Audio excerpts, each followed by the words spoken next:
তর্ক সাপেক্ষে নুরুল হাসান সোহান বাংলাদেশের আন্তর্জাতিক ক্রিকেটে সবচাইতে বেস্ট কিপার। আপনি তর্ক করতেই পারেন। টি-20 প্রেক্ষাপটে নুরুল হাসান সোহানকে যদি আপনি মুশফিকুর রহিমের সমপরিমাণ ইনিংস খেলতে দেন, ডেফিনেটলি তিনি তাকে ছাড়িয়ে যাবেন। কারণ মুশফিকুর রহিমের মতো একজন বিলো এভারেজ টি-20 প্রেক্ষাপটে তিনি একজন বিলো এভারেজ প্লেয়ারই। 17-18 বছর খেলে তিনি প্রতি বছরে গড়ে হয়তো 100 রান করেছেন, 17 বা 1800 রান তিনি হয়তো করেছেন, আমি যদি ভুল না করে থাকি। এবং তিনি অনেক ব্লান্ডারও করতেন কিপিংয়ে, এবং আন্তর্জাতিক টি-20 বাদ দেন, তিনি ওডিআইতেও বেশ কিছু বড় বড় ব্লান্ডার করেছেন। আমার আজও মনে আছে 2019 সালের ওয়ানডে বিশ্বকাপে নিউজিল্যান্ডের বিপক্ষে তার সেই ব্লান্ডার, যে ব্লান্ডারটা না করলে হয়তো আমরা সেই ম্যাচটা জিততেও পারতাম। সাকিব এবং মাহমুদুল্লাহ রিয়াদের এভাবে মাথায় হাত রেখে আফসোস করা, মুশফিকুর রহিমের মতো একজন এক্সপিরিয়েন্স ক্যাম্পেইনারের কাছ থেকে এত বড় ধরনের ব্লান্ডার কেউ প্রত্যাশা করে না, কিন্তু তিনি করেছেন, অনেকবারই করেছেন।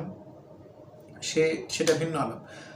আপনাকে যদি প্রশ্ন করি জাকের আলী অনিক নাকি নুরুল হাসান সোহান, এনিটাইম কে বেটার কিপার, আপনার উত্তর যদি হয় জাকের আলী অনিক, তাহলে আপনি ভিডিও বন্ধ করে চলে যান। আপনার ডাক্তার দেখানো উচিত মানসিকভাবে। আপনি খেলার আসলে কিছু বোঝেন বলে আমার কাছে অন্তত মনে হয় না। তো বাংলাদেশের যারা টিম ম্যানেজমেন্ট, কোচিং স্টাফে যারা আছেন, নুরুল হাসান সোহান একাদশে থাকার পরও কিভাবে জাকের আলী অনিককে আপনি কিপার হিসেবে নামাচ্ছেন মাঠে, জাকের আলী অনিককে আপনি কিভাবে খেলাচ্ছেন একাদশে, কিভাবে? Doesn't make any sense. Zaker Ali অনিকের লাস্ট ভালো একটা নক কবে সে খেলেছে বলতে পারবেন? পারবেন না। নুরুল হাসান সোহান লাস্ট কবে খুব বেশি ভালো নক খেলেছেন? খুব বেশি ভালো না খেললেও ইম্প্যাক্ট বিবেচনায় জাকের আলী অনিকের চাইতে তার ইম্প্যাক্ট বেশি। এই যে এশিয়া কাপ শেষ হলো, এশিয়া কাপেও কিন্তু আমরা আফগানিস্তানকে হারিয়েছিলাম গ্রুপ পর্বের ম্যাচে। সেই ম্যাচে নুরুল হাসান সোহানের ইম্প্যাক্ট বেশি ছিল। তিনি 12 রান করেছেন হয়তো 6 বলে, ইম্প্যাক্ট ছিল কিন্তু বেশি ছিল, এবং ফিল্ডিংয়েও একটা চমৎকার রান আউট করতে তিনি হেল্প করেছেন। অসাধারণ একটা রান আউট ছিল তার দিক থেকে।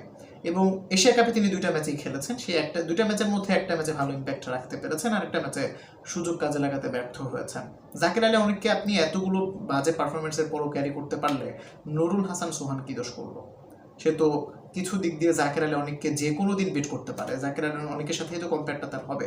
একই পজিশনে তারা ব্যাট করে এবং তারা দুজনেই কিপার, হ্যাঁ, এবং দুজনের অ্যাবিলিটি কাইন্ড অফ সেম। এবং নুরুল হাসান সোহানের রিসেন্ট পারফরমেন্স বলছে তিনি লাস্ট যে 3টা ম্যাচ খেললেন, আজকে একটা ম্যাচ উইনিং নক ছিল, মানে ফিনিশিংয়ের দিক থেকে আর কি। তার আগে তিনি 2টা ম্যাচ, একটা এশিয়া কাপে, 2টা ম্যাচের মধ্যে একটাতে ভালো ইম্প্যাক্ট ছিল আর একটাতে ব্যর্থ। জাকের আলী অনিকের লাস্ট 5-6টা ইনিংসে সবগুলোতেই তিনি ব্যর্থ, এবং কিপার হিসেবে খুবই জঘন্য একজন কিপার। আজকে ম্যাচে